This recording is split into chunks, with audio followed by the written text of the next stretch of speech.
विद्यार्थी मित्रों, 11th BA में चैप्टर नंबर 6 में अपना दूसरा टॉपिक है संयुक्त स्कंध कंपनी, जिसको हम कहते हैं जॉइंट स्टॉक कंपनी। और यहाँ आप देखेंगे कि थोड़ा इसकी इंट्रोडक्शन के बारे में समझें कि औद्योगिक क्रांति के पश्चात यंत्रों द्वारा मांग की अपेक्षा विशाल पैमाने पर उत्पादन होने लगा। यानी उत्पादन का प्रमाण जो है औद्योगिक क्रांति के बाद बहुत ही अधिक बढ़ गया और विशाल पैमाने पर पूंजी की आवश्यकता के साथ जोखिम का प्रमाण भी बढ़ गया। तो यहाँ पर आपको देखना है कि औद्योगिक क्रांति के कारण जो है विशाल पैमाने पर उत्पादन बढ़ा और उत्पादन बढ़ने से जोखिम का प्रमाण भी बढ़ा। तो इस वजह से व्यक्तिगत पीढ़ी या साझेदारी पीढ़ी, इनकी कुछ मर्यादाएं हुई और उन मर्यादाओं की वजह से, जैसे मर्यादा में क्या था, उसमें सीमित पूंजी थी, इनका अल्प आयु था और असीमित दायित्व था, तो ये सब इनकी मर्यादाएं हुई। तो वो जो व्यक्तिगत और साझेदारी पीढ़ी है वह अब विशाल पैमाने पर उत्पादन के लिए योग्य नहीं रही। तो इस वजह से कंपनी स्वरूप का जो है अस्तित्व आया और कंपनी स्वरूप का अस्तित्व विशाल पैमाने पर धंधाकीय प्रवृत्ति करने के लिए विशाल प्रमाण में पूंजी की आवश्यकता पड़ी और साथ साथ पूंजी की सुरक्षा, दायित्व और जोखिम का विभाजन, कार्यकुशल संचालन आदि अनेक प्रश्नों का समाधान जो है कंपनी स्वरूप से प्राप्त होने लगा। और इस तरह से एक नए धंधाकीय स्वरूप की या व्यवस्था का उद्भव हुआ, जिसे संयुक्त स्कंध कंपनी अथवा तो जॉइंट स्टॉक कंपनी के नाम से जाना जाता है, जिसको हम संक्षिप्त में कंपनी रूप या कंपनी स्वरूप में मानते हैं। कंपनी स्वरूप के विकास से व्यापार उद्योग में तीव्र एक गति मिली, यानी तेजी से व्यापार उद्योग बढ़ने लगा। तो जिसको हम संक्षिप्त में कंपनी का विकास या कंपनी का उद्भव हुआ ऐसा कहेंगे। इसलिए कंपनी को आर्थिक विकास के इंजन के रूप में माना जाता है। देखिए लिखा हमने आर्थिक विकास का इंजन, क्योंकि इससे जो है विकास में या औद्योगिक विकास में बहुत तेजी से परिवर्तन आया या उसको वेग मिला। इसलिए आर्थिक विकास का इंजन किसको हम कहेंगे? कंपनी स्वरूप को कहेंगे। और भारत में कंपनी का नियम की बात करें तो भारत में कंपनी का नियम यह है 1956 अधिनियम पहले अमल में था, लेकिन अब 1/4/2014 से कंपनी का नियम 2013 अस्तित्व में है। इस तरह से आप संयुक्त स्कंध कंपनी के बारे में ये बात जो है इंट्रोडक्शन के रूप में जान सकते हैं। अब हम आगे बढ़ते हैं। आगे आता है अर्थ या परिभाषा। तो कंपनी का अर्थ या परिभाषा की जब बात करेंगे तो आप देख पाएंगे कि कंपनी अर्थात कानून के अंतर्गत अथवा पूर्व के किसी भी कानून के अंतर्गत स्थापित कंपनी, यानी जो वर्तमान कानून के अंतर्गत आती हो या इसके पूर्व कोई अगर नियम है उस नियम के अंतर्गत आती हो, कानून के अंतर्गत आती हो, तो उसे हम कंपनी कहेंगे। तो कंपनी की आप एक व्याख्या या परिभाषा आप दे सकते हैं। कंपनी समान उद्देश्यों की प्राप्ति के लिए कानून द्वारा अस्तित्व में आती है। और आप ये भी बता सकते हैं कि कंपनी जो है वो कृत्रिम व्यक्ति है, यानी वो कानूनी व्यक्ति है। कानूनी या कानून की दृष्टि से कंपनी कृत्रिम, अदृश्य और अमूर्त व्यक्ति है, ऐसा आप कर सकते हैं। अब इसके लक्षणों के बारे में चर्चा करेंगे हम। तो देखेंगे पहला लक्षण है कानूनी व्यक्तित्व। तो कानूनी व्यक्तित्व के बारे में हम बताएंगे कि कंपनी का जो पंजीकरण या जो रजिस्ट्रेशन होता है, तो जब उसका पंजीकरण हो जाता है तो वह स्वतंत्र कानूनी अस्तित्व प्राप्त करती है कंपनी।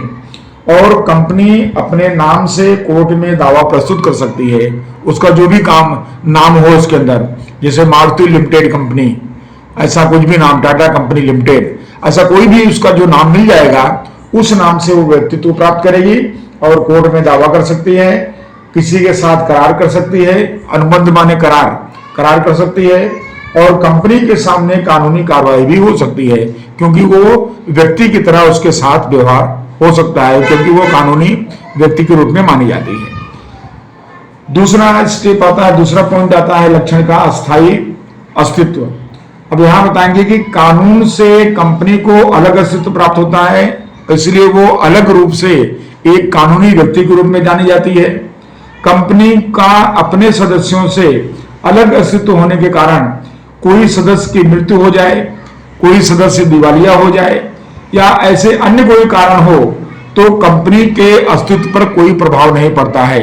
यानी कंपनी का सदस्य के साथ कोई भी ऐसी घटना बन जाए तो कंपनी का अस्तित्व खतरे में नहीं पड़ता है, कंपनी अपना अस्तित्व बनाए रहती है।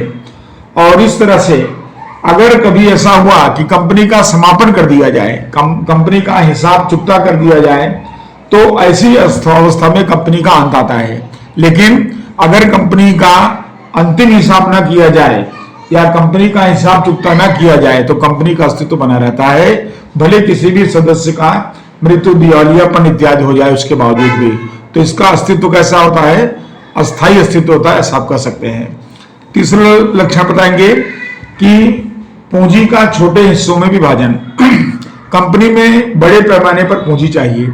अब बड़े पैमाने पर पूंजी चाहिए तो कंपनी की पूंजी को छोटे छोटे हिस्सों में बांट दिया जाता है, और छोटे छोटे हिस्सों में बांटते हैं तो प्रत्येक हिस्से को कहते हैं शेयर, अथवा तो क्या कहते हैं, अंश।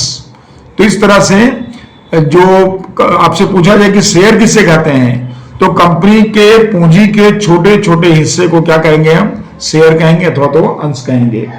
और कंपनी जो है वो अंश निर्गमित करके या प्रकाशित करके कंपनी विशाल पैमाने पर पूंजी को प्राप्त करती है या एकत्र करती है। और जो शेयर खरीदता है उसको शेयर होल्डर कहा जाता है, खरीदने वाले को, या अंश धारक उसको के रूप में उसको जाना जाता है। तो पूंजी के छोटे हिस्सों का विभाजन के बारे में आपको ये चीज समझाना है। अगला पॉइंट 4 आता है अंशों का सरल हस्तांतरण। अब यहाँ पर जो अंश हैं, शेयर हैं, तो उनको हस्तांतरण करना हो तो कंपनी तथा कानून की व्यवस्था के अधीन में रहकर अंशधारक या शेयर होल्डर जिसके पास शेयर है वो अपने शेयर का क्रय तथा विक्रय कर सकता है। अपना शेयर किसी को बेच सकता है या किसी का शेयर खुद खरीद सकता है।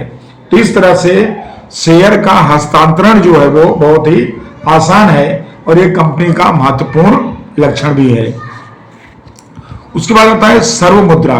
अब सर्वमुद्रा में ध्यान रखना, इसको कहते हैं इंग्लिश में कॉमन सील, जिसको सिक्का या मुहर कहते हो आप, तो मुहर या सिक्का। तो सर्वमुद्रा, तो यहां पर जानना है आपको कि जो करार के पत्र होते हैं जिस पर करार किया जाता है, अनुबंध किया जाता है, या जो शेयर के प्रमाण पत्र सर्टिफिकेट होते हैं, या कोई दस्तावेज होता है, या कोई दैनिक व्यवहार है, तो उसमें कंपनी अपनी सहमति दर्शाती है। तो कंपनी अपनी सहमति दर्शाने के लिए वहां पर अपनी सर्वमुद्रा लगाती है या अपने कॉमन सील लगाती है। तो उसका जो मुहर लगती है तो उससे पता लगता है कि कंपनी इस चीज से सहमत है या एग्री है, ऐसा हम कह सकते हैं। अगला पॉइंट आता है संचालन। संचालन के बारे में समझाएंगे कि कंपनी यह एक कानूनी व्यक्ति है, इस वजह से कंपनी के आवेदन पत्र और नियमन पत्र, आवेदन पत्र को बोलते हैं मेमोरेंडम ऑफ एसोसिएशन और नियमन पत्र को बोलते हैं आर्टिकल्स ऑफ एसोसिएशन। तो उसके अधीन रहकर उसके जो संचालक मंडल होते हैं, संचालक मंडल का मतलब हुआ बोर्ड ऑफ डायरेक्टर्स, तो जो संचालक मंडल होते हैं वो कंपनी का संचालन करते हैं। अब संचालक मंडल जो होते हैं वो कौन होते हैं? तो उनको शेयर होल्डर उनको चुनाव करते हैं, उनको चुनते हैं, प्रतिनिधि के रूप में उनको अपना जो है संचालन करने का उनको मौका देते हैं। तो उनको संचालक या डायरेक्टर कहा जाता है।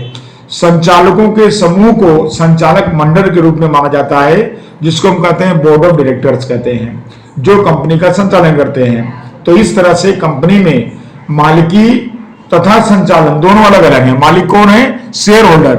और संचालक कौन है? संचालक मंडल या बोर्ड ऑफ डायरेक्टर्स के संचालक हैं।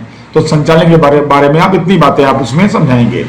अगला पॉइंट आता है 7वां, सदस्य का पद।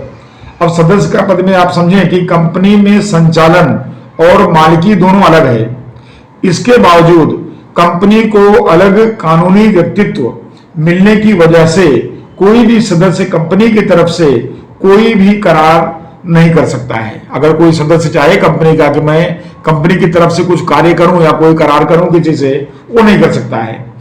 अर्थात कि सदस्य के कोई भी कृत्य से कंपनी बंधनकर्ता नहीं होती है।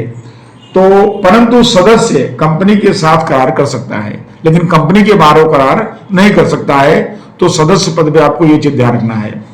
अब आता है सदस्य की संख्या। सदस्य की संख्या के बारे में कहें तो अगर निजी कंपनी है तो उसमें कम से कम 2, ध्यान रखिएगा, सदस्य की संख्या बताना है तो निजी कंपनी में कम से कम 2 और अधिक से अधिक 200 सदस्य होने चाहिए। अगर सार्वजनिक कंपनी है तो कम से कम 7 और अधिक से अधिक में कोई नियंत्रण नहीं है।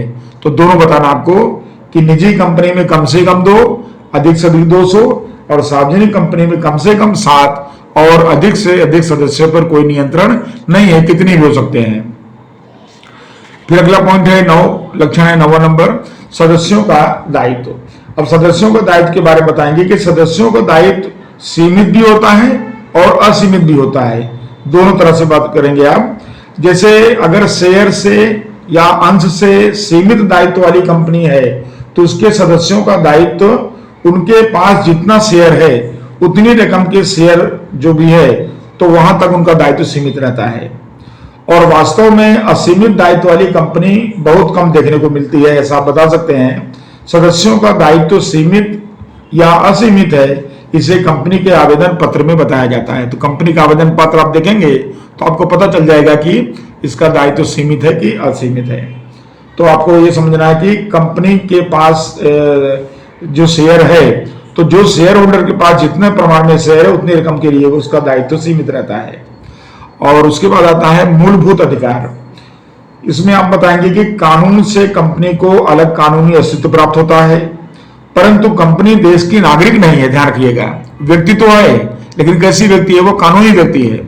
और जब वो कानूनी व्यक्ति है जिसको देश की नागरिक है ऐसा आप नहीं कर सकते हैं वो। और जब नागरिक नहीं है तो उसको मूलभूत अधिकार जो मिलता है व्यक्तियों को, वो मूलभूत अधिकार कंपनी को नहीं मिल पाता है, ये आपको बताया है। लास्ट पॉइंट है प्रति अंश मताधिकार। इसमें आप समझाएंगे कि कंपनी के सदस्य के पास जितनी संख्या में शेयर है उतने वह मत दे सकता है, उतने वोट दे सकता है वो। तो अंशों का सरल हस्तांतरण तथा प्रति अंश मताधिकार कंपनी के मुख्य लक्षण के रूप में माने जाते हैं। तो विद्यार्थी मित्रों, आपने लक्षण में 11 लक्षण देखा और प्रत्येक लक्षण में क्या लिखना है उसको हमने आपको समझाया। अब हम देख लेते हैं इसके लाभ। तो यहां पर आप जॉइंट स्टॉक कंपनी के लाभ देखेंगे। पहला लाभ है विशाल पूंजी कोष। यहां समझाएंगे आप कि कंपनी अपनी पूंजी को छोटे छोटे हिस्सों में यानी शेयर के रूप में विभाजित करती है और प्रति शेयर मताधिकार होने से अधिक शेयर खरीदने के लिए लोगों में आकर्षण होता है ताकि उनको ज्यादा मत मिले और परिणाम स्वरूप कंपनी एक विशाल पूंजी इकट्ठा कर सकती है या ज्यादा से ज्यादा पूंजी को इकट्ठा कर सकती है। तो इसलिए कंपनी की पूंजी कैसी होती है, तो विशाल पूंजी कोष कंपनी के पास होता है। दूसरा मुद्दा है अंशों का सरल हस्तांतरण। अब यहां आपको बताना है कि मान्य शेयर बाजार, आपने शेयर बाजार को सुना होगा, तो मान्य शेयर बाजार में अंश का क्रय विक्रय सरलता से हो सकने के कारण कंपनी अपने के सदस्य जब चाहे अपने शेयर को बेच सकते हैं और रुपए प्राप्त कर सकते हैं और आवश्यकता के अनुसार अपने शेयर खरीद भी सकते हैं। परंतु निजी कंपनी के शेयर के हस्तांतरण पर नियंत्रण है, वो आपको ध्यान रखना है। तीसरा पॉइंट है सदस्यों का सीमित दायित्व। अंश से सीमित दायित्व वाली कंपनी या शेयर से सीमित दायित्व वाली कंपनी के सदस्यों का दायित्व उनके द्वारा खरीदे गए शेयर की मूल कीमत जितना ही सीमित रहता है। कंपनी जब समापन में जाती है या कंपनी का जब विसर्जन होता है तो ऐसे संजोगों में उन अंशों की मूल कीमत से अधिक भुगतान करना पड़ता नहीं है। तो इस तरह से आपको समझना है कि सदस्यों का सीमित दायित्व होता है। चौथा पॉइंट है स्वतंत्र व्यक्तित्व तथा दीर्घ आयु। अब यहां पर जो बताएंगे कि कंपनी का स्वतंत्र व्यक्तित्व होता है, उनका आयु दीर्घ होता है। तो कानून के द्वारा कंपनी उसके सदस्यों में अलग व्यक्तित्व तथा अस्तित्व मिलने के कारण कंपनी की आयु लंबी होती है। सदस्य की कोई भी सदस्य की मृत्यु हो जाए, दिवालियापन हो जाए, मानसिक अस्थिरता हो जाए, तो ऐसी परिस्थिति में अथवा सदस्यों के द्वारा अंशों का हस्तांतरण होने से कंपनी के अस्तित्व पर कोई प्रभाव पड़ता नहीं है। इसलिए कंपनी का जो समय है वो दीर्घ काल का होता है। उसके बाद आता है अगला पॉइंट है कि विशाल आकार के लाभ। अब कंपनी के लिए विशाल पैमाने पर क्रय विक्रय और उत्पादन संभव हो जाता है। उसका कारण यह है कि कंपनी के पास विशाल पैमाने पर पूंजी है, तो अधिक से अधिक वह जो है कंपनी उत्पादन कर सकती है, खरीद बिक्री कर सकती है, आधुनिक यंत्र का उपयोग कर सकती है, विशेषज्ञों की सेवा ले सकती है, संशोधन कर सकती है। तो इस वजह से बड़े पैमाने पर उसको लाभ प्राप्त होता है, और बड़े पैमाने पर लाभ प्राप्त होने से जो है कंपनी को आर्थिक विकास का इंजन के रूप में भी जाना जाता है। तो इस तरह से विशाल आकार का लाभ मिलता है, और जिससे उसको आर्थिक जो है विकास में बहुत बड़ी मदद मिलती है। अगला पॉइंट है कार्यक्षम या कार्यदक्ष संचालन। यहां बताएंगे कि कंपनी में विशाल पैमाने पर पूंजी का उपयोग किया जाता है। इसके अलावा विशेषज्ञों की सेवा और कार्यकुशल संचालकों की सेवा लेने की वजह से इसका संचालन जो है वो व्यवसाय लक्षी तथा कार्यक्षम होता है या कार्यदक्ष होता है, ऐसा हम कह सकते हैं। सातवां मुद्दा है प्रजातांत्रिक संचालन। अब प्रजातांत्रिक में आप क्या बताएंगे कि सदस्यों द्वारा चुने गए प्रतिनिधि अर्थात संचालकों के कंपनी का संचालन प्रजातांत्रिक रूप से होता है। जो सदस्य चुनते हैं बोर्ड ऑफ डायरेक्टर्स को, उनके द्वारा संचालन यानी चुनाव होता है, इलेक्शन होता है, और उनके द्वारा ही संचालन किया जाता है। तो महत्वपूर्ण निर्णय सदस्यों की सामान्य सभा में बहुमत से लिए जाते हैं। कोई निर्णय लेना होता है तो उसके लिए मीटिंग होती है, और उसमें जो बहुमत से पारित होता है नियम, उसी को माने रखा जाता है। तो यानी प्रजातांत्रिक संचालन देखने को कंपनियों में मिलता है। और उसके बाद आठवां और अंतिम पॉइंट है समाज तथा राष्ट्र को लाभ। समाज को भी लाभ होता है, राष्ट्र को भी लाभ होता है। कैसे? तो आम जनता अपनी बचत को कंपनी के शेयर में, डिवेंचर में, सार्वजनिक जमा राशि में निवेश करता है, और बचत को प्रोत्साहन मिलता है। निवेश पर जनता को लाभ में से हिस्सा मिलता है, ब्याज या डिविडेंड मिलता है, और विशाल पैमाने पर उत्पादन के लाभ समाज के लोगों को भी प्राप्त होता है। रोजगार के अवसर में वृद्धि होती है। कई कंपनियां तो लाभ में से कुछ भाग कला में और बगीचों में, स्कूल कॉलेज में, खेलकूद के मैदान बनाने में खर्च करती हैं, तो इससे भी समाज का विकास होता है। कर्मचारियों के लिए भी स्वेच्छा से कई सुविधाएं कंपनियां प्रदान करती हैं, वो भी समाज के विकास में उनका योगदान होता है। और कंपनियां जो हैं वो टैक्स के द्वारा, आयकर के द्वारा सरकार को करोड़ों रुपए का भुगतान करती हैं। इस रकम से देश का विकास होता है या इसका देश का विकास में उपयोग होता है। इसलिए हम कह सकते हैं कि समाज और राष्ट्र के लिए कंपनी बहुत ही महत्वपूर्ण है। तो विद्यार्थी मित्रों, हमने यहाँ पर 2 पॉइंट कंप्लीट किया, लक्षण और लाभ। और आज का अंतिम पॉइंट हम लेंगे यहाँ पर कंपनियों की सीमाएं। तो कंपनियों की सीमाएं में आप देखेंगे पहला मुद्दा यहाँ पर बताया गया है दीर्घ तथा व्ययी यानी खर्चीला स्थापना विधि। यानी आप यहाँ बताएंगे कि व्यक्तिगत मालिकी और जब साझेदारी पीढ़ी की बात हम करें, उसकी तुलना में कंपनी की स्थापना की विधि लंबी है और कठिन भी है और खर्च वाली भी है, अधिक खर्च होगा। कंपनी को उसके पंजीकरण का प्रमाण पत्र लेने के लिए आवेदन पत्र, नियमन पत्र जैसे दस्तावेजों को तैयार करके कंपनी के रजिस्ट्रार के समक्ष प्रस्तुत करना पड़ता है, जिसके लिए उन्हें विशेषज्ञों की राय लेनी पड़ती है और विशेषज्ञों की सेवा का शुल्क भी चुकाना पड़ता है। इसके अलावा रजिस्ट्रार को पंजीकरण का शुल्क भी चुकाना पड़ता है। इस तरह से कह सकते हैं कि कंपनी की स्थापना की विधि लंबी है और खर्च वाली भी है, तो अधिक समय लगता है, अधिक खर्च होता है। दूसरा पॉइंट है कानूनी नियंत्रण। अब कानूनी कंपनी जो है वो कानून द्वारा स्थिति में आती है, तो कंपनी को उसके जीवन के दौरान कानूनी व्यवस्थाओं का पालन करना पड़ता है। नियमित समय पर पत्र, रिपोर्ट तैयार करना, हिसाब तैयार करना और कंपनी रजिस्ट्रार को उसको भेजना। और एक संस्था है सेबी, वहां पर आपको संस्था का नाम है सेबी, जो कंपनी का नियमन करती है, security and exchange board of India. तो सेबी जो संस्था है, ये संस्था कंपनियों का नियमन करती है। फिर उसके बाद आता है प्रबंधन खर्च में वृद्धि। तो यहां पर बताना है कि विशेषज्ञों को अधिक शुल्क चुकाना पड़ता है, अधिक फीस देनी पड़ती है। इसके अलावा विशिष्ट अधिकारियों को आकर्षक वेतन देना पड़ता है तथा संशोधन पर भी खर्च करना पड़ता है।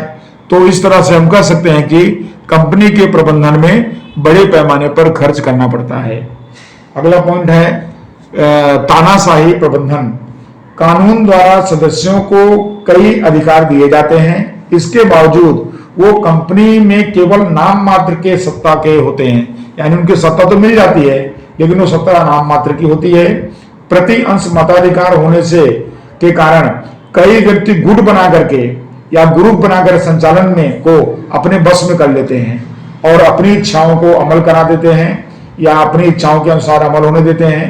तो कंपनी के धन, संपत्ति और गोपनीयता की जानकारी और अपने हित तथा स्वार्थ के लिए ही वो उसका उपयोग करते हैं। इस तरह वहां तानाशाही का भी लक्षण देखने को मिलता है, जो कंपनी के लिए मर्यादा है। अगला पॉइंट है इसके बाद का कि रहस्यों की गोपनीयता। इसमें आप बताएंगे कि कंपनी को अपने वार्षिक हिसाब अनिवार्य रूप से ऑडिट करवा करके सदस्यों तथा कंपनी रजिस्ट्रार को भेजने पड़ते हैं। कानून के अनुसार दूसरी कई बातों जैसे डिबेंचर वापसी, बोनस, अंश से जुड़ी हुई कई बातें सार्वजनिक करना पड़ता है। तो इस वजह से रहस्य की गोपनीयता यहाँ बनाने में कठिनाई होती है। तो रहस्य जो होते हैं कंपनी के वो ज्यादा गोपनीय नहीं बन सकते हैं, उसको गोपनीय नहीं देखा जा सकता है, तो वो समस्या है। छठा पॉइंट है नीति विषयक निर्णय। अब नीति विषयक निर्णय लेने के लिए सदस्यों की सहमति लेनी पड़ती है, उसके लिए सदस्यों की भी सभा बुलानी पड़ती है। सभा बुलाने से पहले सदस्यों के एक निश्चित समय से पहले सभा को नोटिस भेजनी पड़ती है, सभा में प्रस्ताव पारित करना पड़ता है। तो इन सब में समय लगता है और अधिक समय लगने की वजह से नीति विषयक निर्णय लेने में विलंब हो जाता है, देर हो जाता है, क्योंकि प्रक्रिया या प्रोसेस उसकी लंबी होती है इस वजह से। उसके बाद सातवां मर्यादा बताएंगे कि अल्प परिवर्तनशीलता। जिस तरह से व्यक्तिगत मालकी और साझेदारी मालकी है उसमें आप परिवर्तन करना चाहें तो जल्दी से परिवर्तन कर सकते हैं, लेकिन कंपनी में इनकी तुलना में जो है परिवर्तनशीलता का तत्व कम है, क्योंकि महत्वपूर्ण परिवर्तन करने के लिए सामान्य सभा में प्रस्ताव पारित करना पड़ता है। कई परिस्थिति में केंद्र सरकार और अदालत से भी अनुमति लेनी पड़ती है। इस वजह से नीति विषयक कोई निर्णय जो अल्प परिवर्तनशीलता जो है या परिवर्तनशीलता बहुत ही कम हो सकती है, ज्यादा पैमाने पर नहीं हो सकती है। उसके बाद आठवां पॉइंट है सट्टेबाजी को प्रोत्साहन। अब यहां ध्यान रखना है कि संचालक कंपनी की आंतरिक जानकारी से परिचित होने के कारण, जो संचालक होते हैं वे कंपनी की आंतरिक जानकारी से परिचित होते हैं। इसकी वजह से शेयर बाजार में कृत्रिम हस्तांतरण का सर्जन करते हैं। कृत्रिम यानी बनावटी हस्तांतरण का सर्जन करते हैं और जिससे सट्टेबाजी को प्रोत्साहित करते हैं। इस तरह से शेयर में होने वाली सट्टेबाजी छोटे निवेशकों को या छोटे जो विनियोगकर्ता हैं उनको आर्थिक हानि पहुंचती है। तो इस तरह ये इसकी मर्यादा है। और अंतिम मर्यादा है नंबर 9 है कि समाज को हानि। कर्मचारी की हड़ताल, जैसे कर्मचारी हड़ताल पर चले गए, कर्मचारियों की हड़ताल, मालिकों द्वारा तालाबंदी का समाज भोग बनता है, यानी समाज को उसको भोगना पड़ता है। मानव से अधिक पूंजी का महत्व होने से एकाधिकार का दूसरा प्रवेश करता है, क्योंकि ये पूंजी प्रधान हो जाता है, जिसमें समाज में आय तथा संपत्ति का असमान विभाजन हो जाता है और समाज को क्या होता है, हानि पहुंचती है। तो विद्यार्थी मित्रों, आज के इस वीडियो में हमने संयुक्त स्कंद कंपनी के बारे में समझा, उसके अर्थ के बारे में समझा और उसके लक्षण के बारे में चर्चा किया और साथ ही कंपनियों के लाभ के विषय में चर्चा किया। और अंतिम पॉइंट हमने कंपनी की जो सीमाएं या मर्यादाएं हैं उन मर्यादाओं के बारे में हमने चर्चा किया। और इस तरह से आज का ये टॉपिक पूरा होता है और अगले टॉपिक में हम लेक्चर में नए टॉपिक के साथ फिर से मिलेंगे। नमस्कार।